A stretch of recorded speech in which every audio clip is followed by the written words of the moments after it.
Elton John says he has lost his vision. This news came out over the weekend. He said that an eye infection left him unable to see out of his right eye, and his left eye is not the greatest. Sudden loss of vision is a really scary thing for anyone, so we're going to talk more about that health issue with our 9 News medical expert, Dr. Payal Kohli.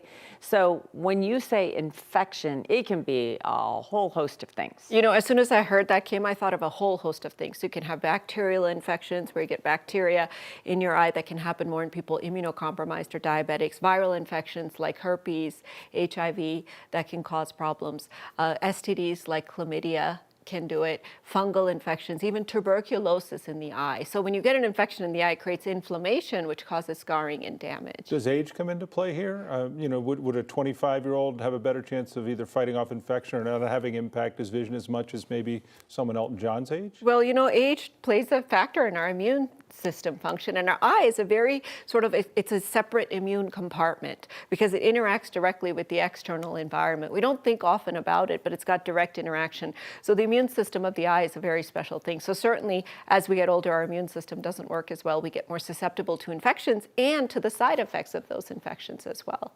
So then he said his other eye isn't so great. Is there any chance the other eye compensates and somehow really picks things? I mean, I've heard those stories. Well, it's very interesting. This is the physiology. So if you take away a person's single eye, the other eye doesn't necessarily have better vision perception, but the brain starts to rely more on the other eye. So you're using your other eye more. Now, one thing you will lose if you're not looking with both your eyes is depth perception, because the way that our brain tells us how far something is by looking at the difference between the two eyes. So if you're looking only at one eye, you don't know as well. But the other thing that happens is the field of vision. So if you think about your peripheral vision off to the side here, you use both your eyes. If you take away one eye, this eye's peripheral vision expands. So it tries to pick it up.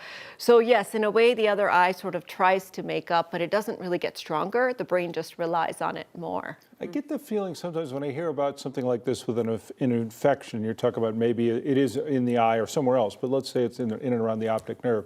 I think it's amazing we see anything. When you start looking at that delicate balance that everything has to function just right for your whole life, and in this case, something's gone wrong. It is so true, and I think we take our vision for granted. But if you think about all the amazing things that have to happen for us to see, we have the eye structure itself, which is this massive computer. Then we have our optic nerve, which carries the impulses from the eye to our brain. And then we have our brain computer, kind of putting it all together. So anything along any of those, whether it's glaucoma, cataracts, whether it's multiple sclerosis on the optic nerve, whether it's a brain tumor or stroke, any little thing can really disrupt our vision. So taking our vision for granted is something we all tend to do, but there's so many things that could go wrong. Yeah, you think of macular and things that people live with and all that they lose in the midst of that.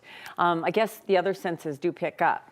That's what's really fascinating here. So there's two reasons that the other senses kind of pick up. So if I took away your vision, number one, your attention goes more to your other senses, right? So if you're in a pitch black room, you're more likely to listen better, more likely to use kind of your tactile senses, more likely to taste better.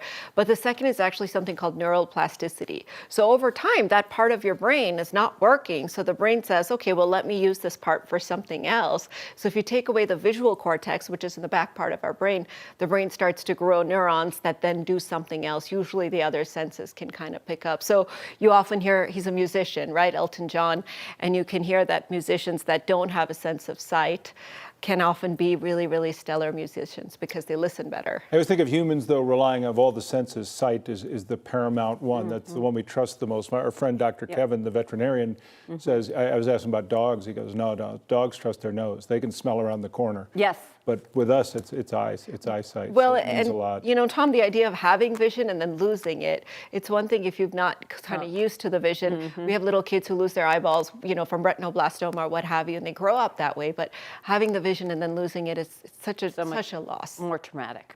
Yeah. Thanks as always. You can find, of course, much more with Dr. Kohli. Just go to 9news.com/Dr. Kohli.